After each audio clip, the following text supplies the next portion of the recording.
Hi guys, welcome back. If you haven't already, don't forget to smash that subscribe button. Give us a like, give us a thumbs up, and don't forget to comment in the box if you've got any questions. So today I thought I'd take you through Celsius news, because obviously we've been covering that. Have a look at Voyager, and some Grayscale news as well. So, in a nutshell, if you don't know, Celsius have paid off another chunk of the Celsius loan on Avian compound up to 123 million of debt, dropping its debt to 123 million. So you can see here, so on each scan here, they paid off $5 million of DAI to compound. A little bit later on, they paid off 30 million DAI to compound. A little later on, they paid 20 million USDC to Aave.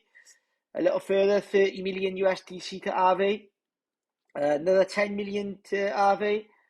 And another 18 million to Aave.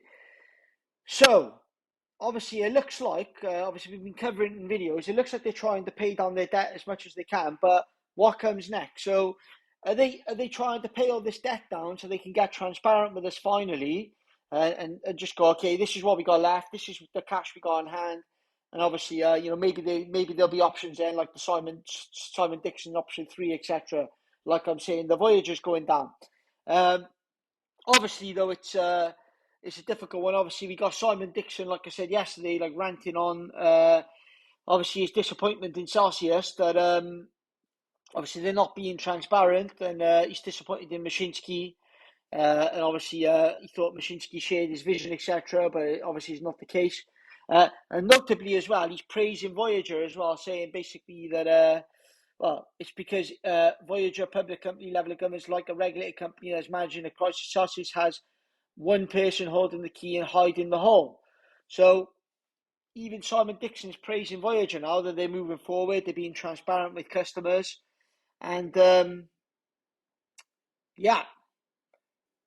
So taking a look at this Voyager article, just move that away. So Voyager Digital provides update on recovery plan.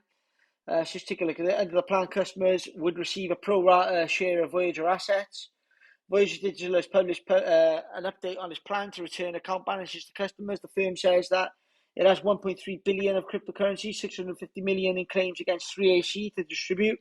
Voyager did not say exactly how much users will receive, but added that users will be able to vote on a plan. Failing cryptocurrency lender, Voyager announced a recovery plan by users. Obviously, I've covered the recovery plan in further in previous videos, saying we're working on a plan to restore access to USD deposits.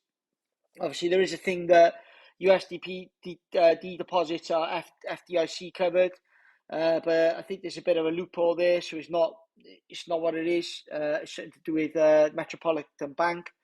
So those funds will be available following a reconciliation and fraud process.